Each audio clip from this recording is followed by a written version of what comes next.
So good morning. Today, obviously, as you know, we're taking up Senate Bill 8. I think it's a very dangerous path that we're now going down in the state of Connecticut. We already have an extremely anti-business climate here. I don't need to tell anybody that. We know that already. We have some of the highest taxes in the country, some of the highest electric rates in the country, some of the most burdensome regulatory climate in the country. Welcome to Connecticut. We dare you to do business here, is what Governor Rowan, I think, used to say. And it's unfortunate because we continue to go down that path. And what the governor and legislative Democrats seem to be coming up with today in Senate Bill 8 is exactly the same thing. They're putting their thumb on the scale of what should be regular collectively bargained agreements. There is something inherently American about collectively bargained agreements. We respect any union that believes they need, on behalf of their employees, to strike. But part of it is letting them do that independently and government not getting their fingers on the scale and tipping it towards one side. And today, the state of Connecticut once again is standing up and saying we're taking a side on this issue. And all they're going to do is continue to drive companies such as Pratt & Whitney, which fortunately did strike a deal just yesterday, drive manufacturers straight out of the state. If we want to have any level of manufacturing sector in this state, with the burdensome regulatory and tax climate we have here, the last thing we should be doing is implementing measures which will put our fingers on the scale for striking workers in the way that this is done. It is illogical and it is against what any basic collectively bargain agreement negotiation would see. And once again, the state of Connecticut stands in the way of creating some of the most burdensome regulatory and anti-business climate in the country. If you want to take an example, I was speaking with Senator Summers about what happened when New York implemented this type of measure. The New York hospital system and the care that people were getting during a strike was unprecedentedly bad. And we're going to lead ourselves down the same exact road here. It's a really, really bad day. I'm going to introduce Senator Berthel for his comments on this. Senator. Thank you, Steve. Good morning, everyone. I think the message is inherently clear this morning regarding Senate Bill 8. We should not be doing collective bargaining underneath the Gold Dome. Collective bargaining is something that happens between an employer and its union members. It should not be done here. It is fundamentally wrong. When we do that, we disrespect every union member in any union across Connecticut by allowing us to tell their unions what they have to do. Things like setting minimum wages for teachers, which we've tried to do here in Connecticut. This bill is fundamentally wrong. It hurts businesses and it weakens our unions at the end of the day. And that is not a position that we should be in Connecticut. We should not be taking up this bill today. And my message to the governor is, Governor Lamont, veto this bill when it gets to your desk. Proud to introduce Rob Sampson, our ranking on labor. Thank you, Senator. Good morning, everybody. I think my colleagues have pretty much covered the important details of the bill. We're about to debate this on the Senate floor, of course, so this is just a small preview. Number one issue, obviously, is this is more or less, putting out the unwelcome mat to businesses to let them know that coming to Connecticut or staying in Connecticut is going to be more difficult in the future if this type of policy persists. But one other topic that we didn't discuss is really the impact on the unemployment trust fund. Back in 2021, we had to make major adjustments to our unemployment trust fund to make sure it remained solvent. And we've been able to do that, but we're right on the edge. We're right on the border of falling below the line.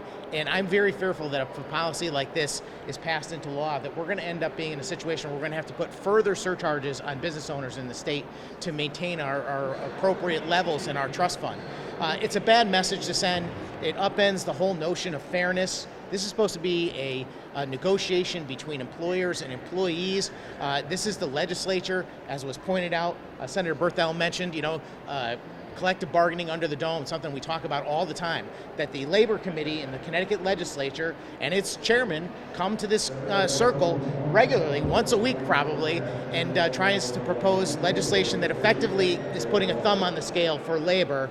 And we just simply believe that that should be an even situation, that both parties should be able to negotiate in fairness on their own terms, and that the legislature is no place to be picking sides. So it's going to be an interesting debate, and I concur. We really hope that the governor remains true and does like he did last year and vetoes this bill, because it is bad policy for Connecticut. What's the fiscal note on this, Rob? Pardon me for not knowing. I don't know if there's a fiscal note out on the bill yet. Do you, It's going to be paid by employers rather than the state. so let me ask the flip side of the question I asked Senator Looney, which is about putting the thumb on the scale. Do you believe that the playing field currently is level? That there's not an imbalance of power right now, particularly given some of the changes in Washington regarding the NLRB and other policies? Are you asking me or are you Well, asking I'm asking one more. You're looking at him. It's kind of suspicious they're saying that now, because last I checked, when they ran this bill last year, President Biden was president. Correct. So No, that's he all I said have that- to say to that. Basically, it sounds like an excuse to me. He said that This is a policy they've been pushing for years now. I think, frankly, we are the most business unfriendly state in the country. Governor Lamont likes to talk about how we have our mojo back. How about he has his mojo back and stops being a lawn chair and actually vetoes this thing? I haven't heard anything from him on that. Clearly, he was in favor of it before. He simply said, in his view, it's strengthened the case. But the baseline question, do you think there's a balance of power between labor and management in the United States when it comes to collective We're bargaining? talking about the history of the nation. I mean, there has always been a balance, and there's always been inherently American and balance about a collectively bargained unit.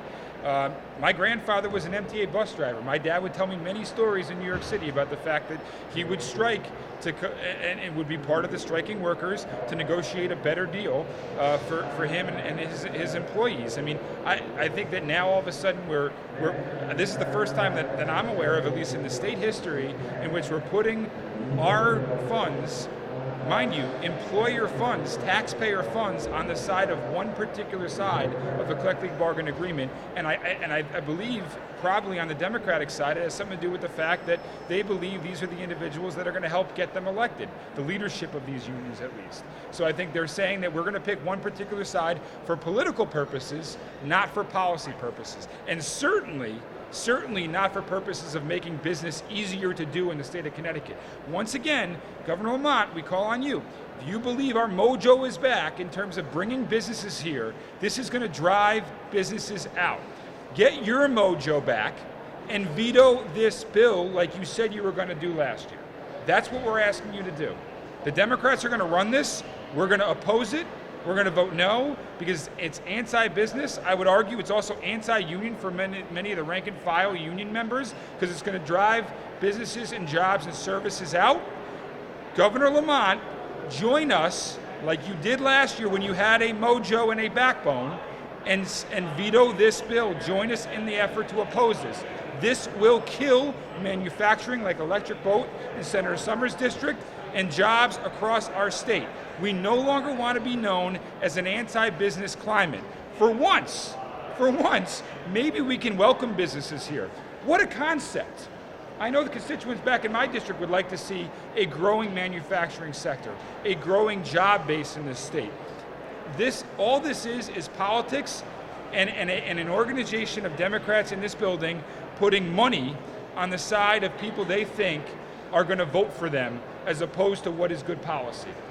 There's no other way to explain it other than that. All right, anything else? All right, thank you.